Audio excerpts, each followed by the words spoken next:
Waalaikumsalam warahmatullahi wabarakatuh. Waalaikumsalam warahmatullahi wabarakatuh. Ya, selamat pagi Ibu-ibu peserta pelatihan program sekolah penggerak. Alhamdulillah pagi ini kita bisa bertemu kembali dalam kegiatan in-house training, ya, pelaksanaan in-house training pelatihan sekolah penggerak. Alhamdulillah, puji syukur kita panjatkan kehadirat Allah Subhanahu wa taala, kita diberikan nikmat sehat, nikmat umur, sehingga kita bisa melaksanakan kegiatan ini dengan lancar sampai hari ini. Dan juga salawat dan salam mari sama-sama kita kirimkan juga kepada junjungan kita Nabi besar Muhammad Sallallahu Alaihi Wasallam. Ibu Asastia Gayatri dari SMP 5 Kemuning, Indragiri Hilir, dan juga Ibu Sani Eka Setiawati juga dari Kabupaten Indragiri Hilir. Terima kasih Ibu atas waktunya dan juga atas kerjasamanya dari kelompok 2. Mungkin untuk melancarnya acara kita pagi ini, alangkah baiknya kita awali dengan pembacaan doa. Nah, untuk memimpin doa, saya minta kesediaan dari Ibu Tia. Pada Bu Tia, dipersilakan. Terima kasih Bu. Baiklah, untuk agar lancarnya juga acara kita pada hari ini, mari kita sama-sama berdoa menurut agama dan kepercayaan kita masing-masing. Berdoa, mulai.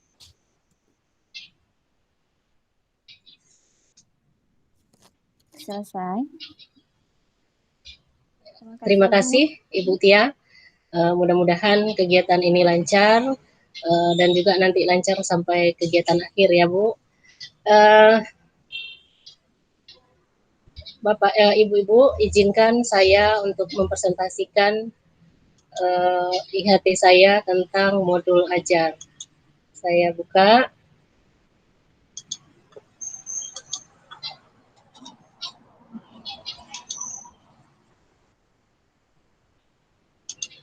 Bisa terlihat Ibu? Sudah Bu. Ya, Sudah, di halaman Ibu, pertama ya Bu. Iya. Ya. Baik Ibu, di sini saya menjelaskan bagaimana konsep modul ajar. Modul ajar adalah sejumlah alat atau sarana media, metode, petunjuk, dan pedoman yang dirancang secara sistematis dan menarik. Nah, modul ajar juga disusun sesuai dengan fase atau tahap perkembangan peserta didik dengan mempertimbangkan apa yang akan dipelajari dengan tujuan pembelajaran dan berbasis perkembangan jangka panjang. Nah, modul ajar merupakan implementasi dari alur tujuan pembelajaran yang dikembangkan dari capaian pembelajaran dengan profil pelajar Pancasila sebagai sasaran. Di sini, guru juga perlu memahami konsep mengenai modul ajar agar proses pembelajaran lebih menarik dan bermakna. Berikut kita lihat bagaimana komponen modul ajar. Di dalam satuan pendidikan, guru diberikan kebebasan untuk mengembangkan modul sesuai dengan konteks lingkungan dan kebutuhan belajar peserta didik itu sendiri. Nah, di modul ajar dilengkapi dengan komponen yang menjadi dasar dalam proses penyusunan. Komponen modul ajar dalam panduan dibutuhkan untuk kelengkapan persiapan pembelajaran. Nah, komponen modul ajar bisa ditambahkan sesuai dengan mata pelajaran dan kebutuhan kita. Kita lihat di sini komponen modul ajar itu ada 3. Yang pertama informasi umum, komponen inti, dan lampiran. Ya, kalau kita lihat dari komponen yang di layar, ini sangat jauh berbeda dengan RPP yang sebelumnya kita pakai. Di sini namanya istilahnya modul ajar, artinya lebih lengkap di sini. Nah, kita lihat di informasi umum, di situ ada identitas modul. Nah, di identitas modul harus tertuang di sana ada nama penyusun, institusi, dan tahun. nama penyusun mungkin kita yang membuat modul, tertulis nama kita di sana, institusi tempat kita mengajar, dan tahun pembuatan modul ajar itu sendiri. Kemudian jenjang sekolah kita, apakah SD, SMP, atau SMA, kelas, kemudian alokasi waktu. Nah, untuk alokasi waktu, disesuaikan dengan jam pelajaran yang berlaku di unit kerja kita masing-masing. Jadi alokasi waktu boleh disesuaikan tempat kerja kita masing-masing. Kemudian di informasi umum juga ada kompetensi awal. Kompetensi awal ini pengetahuan atau keterampilan yang perlu dimiliki sebelum mempelajari topik tertentu. Nah, kompetensi awal ini merupakan ukuran seberapa dalam modul ajar yang kita rancang melalui kompetensi awal ini. Nah, berikut itu kita lihat profil pelajar Pancasila. Sebelumnya Ibu Sani sudah menjelaskan juga isi dari profil pelajar Pancasila itu sendiri. Nah, ada 6 dimensi profil pelajar Pancasila. Nah, keenam-enamnya itu harus saling keterkaitan dan terintegrasi dalam seluruh mata pelajaran. Baik dilihat dari segi isi atau materinya, kemudian pedagogi, kemudian kegiatan proyek ataupun asesmen yang ada dalam modul itu sendiri. Jadi tercakup di semuanya profil pelajar Pancasilanya. Berikut sarana prasarana. Ya, sarana prasarana yang dimaksud di sini, sarana itu adalah alat dan bahan yang digunakan, sementara prasarana materi sumber bahan ajar yang lain yang relevan yang digunakan dalam kegiatan pembelajaran tersebut. Next itu target peserta didik. Nah, target peserta didik di sini, kelompok peserta didik dibagi beberapa kelompok berdasarkan tingkat capaian mereka. Ada peserta didik yang dikelompokkan secara umum, kemudian peserta didik dengan kesulitan belajar, dan peserta didik dengan pencapaian tinggi. Jadi mereka dikelompokkan dalam pembelajarannya. Nah, kemudian model pembelajaran. Nah, model pembelajaran ini menyesuaikan dengan situasi sekarang, ya. Kita tahu bahwa kita masih dalam masa pandemi, sebagian daerah masih berjalan ya pembelajaran jarak jauh, pembelajaran daring, karena memang kondisinya belum memungkinkan untuk bertatap muka. Mungkin ada juga sebagian yang sudah bisa melakukan tatap muka. Nah, model pembelajaran ini menyesuaikan saja dengan kondisi daerah masing-masing. Kemudian, nah itu tadi ya Ibu-Ibu informasi umum yang ada dalam komponen modul. Berikut kita lihat komponen inti. Nah, dalam komponen inti itu ada tujuan pembelajaran, pemahaman bermakna, pertanyaan pemantik, dan kegiatan pembelajaran, asesmen, pengayaan, dan remedial. Kita lihat tujuan pembelajaran. Kalau tujuan pembelajaran harus mencerminkan hal-hal penting dari pembelajaran, dan harus bisa diuji dengan berbagai bentuk asesmen dan bentuk lain dari unjuk pemahaman. Nah, pemahaman bermakna, informasi tentang manfaat yang akan peserta didik peroleh setelah mengikuti pelajaran.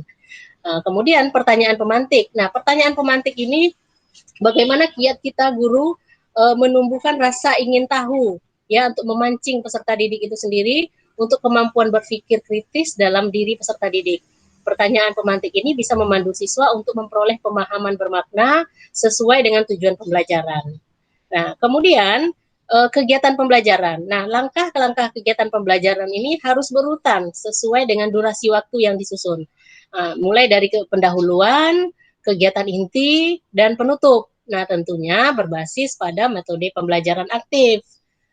Kemudian asesmen. Nah, jenis asesmen yang bisa digunakan dalam komponen inti ini bisa asesmen diagnostik, yaitu asesmen sebelum pembelajaran, kemudian asesmen formatif yang dilakukan selama proses pembelajaran, dan asesmen sumatif yang dilaksanakan di akhir proses pembelajaran. Nah, itulah jenis-jenis asesmen yang bisa kita gunakan. Terakhir itu yang ada di komponen inti adalah pengayaan dan remedial. Nah, pengayaan kita berikan kepada siswa yang sudah tuntas, yang sudah bisa mencapai kriteria ketuntasan minimalnya. Sementara kalau remedial kita berikan kepada peserta didik yang belum tuntas, yang masih belum bisa mencapai kriteria ketuntasan minimal. Artinya mereka butuh pendampingan lagi, pembekalan lagi untuk materi-materi tersebut. Itu ada remedial. Nah, itu adalah komponen inti yang ada dalam modul ajar. Berikut itu lampiran. Nah, lampiran di sini ada lembar kerja peserta didik. Nah, lembar kerja peserta didik ini ditujukan semua peserta didik, termasuk peserta didik non reguler. Ya, jadi lembar kerja peserta didik. Kemudian bahan bacaan guru dan peserta didik. Bahan bacaan guru dan peserta didik. Sebentar ya, bahan bacaan guru dan peserta didik di sini digunakan sebagai pemantik sebelum kegiatan dimulai, atau untuk memperdalam pemahaman materi pada saat dan akhir kegiatan pembelajaran. Nah, itu bahan bacaan. Kemudian glosarium. Glosarium merupakan kumpulan istilah-istilah dalam suatu bidang secara alfabetikal yang dilengkapi dengan definisi dan artinya. Nah, itu glosarium. Kemudian daftar pustaka. Nah, daftar pustaka, sumber-sumber referensi yang digunakan dalam pengembangan modul ajar. Ya, mungkin kita mengambil sumbernya dari mana, jadi kita lampirkan di situ. Nah, sumbernya ini bisa dari buku siswa atau buku-buku referensi yang lain, bisa majalah atau koran ataupun dari situs internet, dan juga bisa dari sumber narasumber yang lain.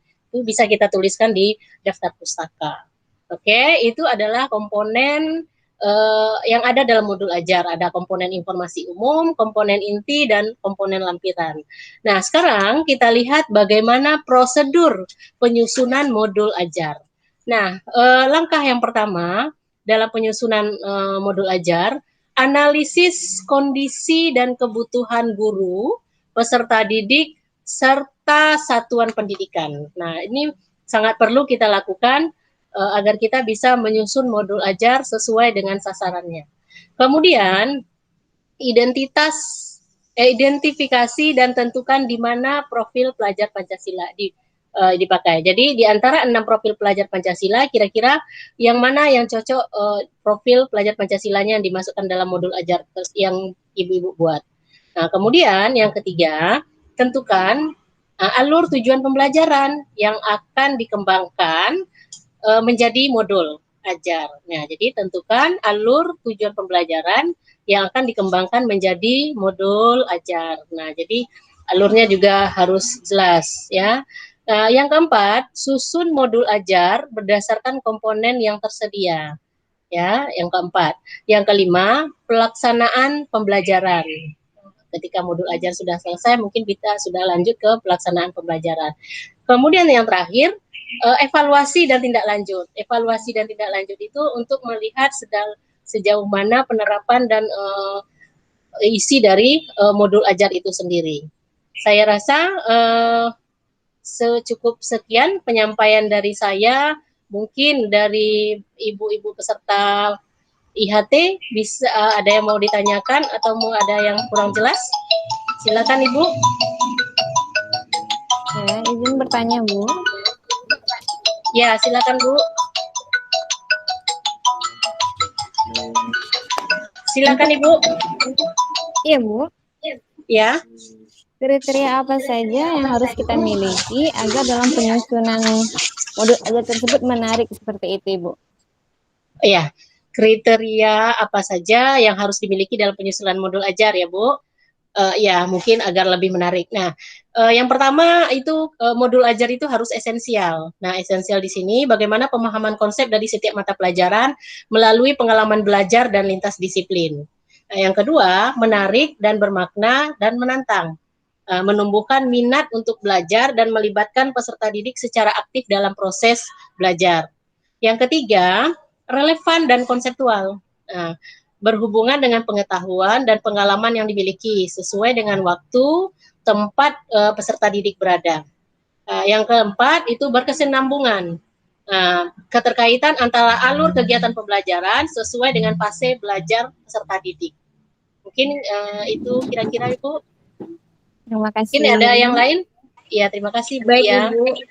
Ya, Bu Sani. Ya, silakan Ibu. Yang ingin saya tanyakan, Bu, apa Ya. perbedaan modul ajar pada kurikulum sebelumnya dengan kurikulum sekolah penggerak?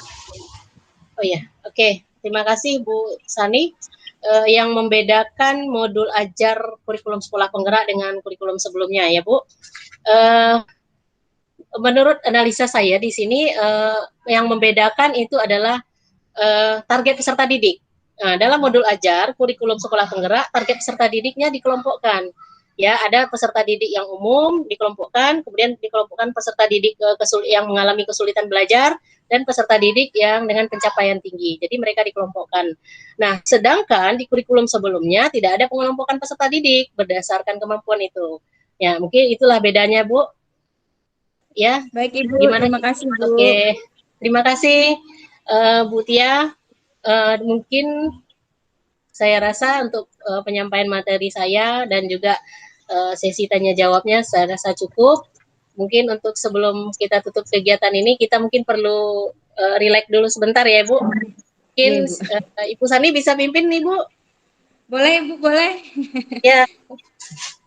Baik Silakan, Ibu. Ya. Berikutnya adalah ketika saya mengatakan semut, kita akan membentuk lingkaran besar. Ketika saya mengatakan gajah, kita membentuk lingkaran kecil. Dan ketika saya mengatakan cacing, kita membentuk garis panjang. Ketika saya mengatakan ular, garis pendek. Oke, Bu? Ya, boleh. Oke. Saya mulai ya, Bu. Ya, Bu. Cacing. Pendek. Cacing besar. Kecil ya? Pendek. Cacing panjang, Bu. Cacing panjang. Cacing panjang. Ya. Ular pendek. Pendek. Gajah. Kecil.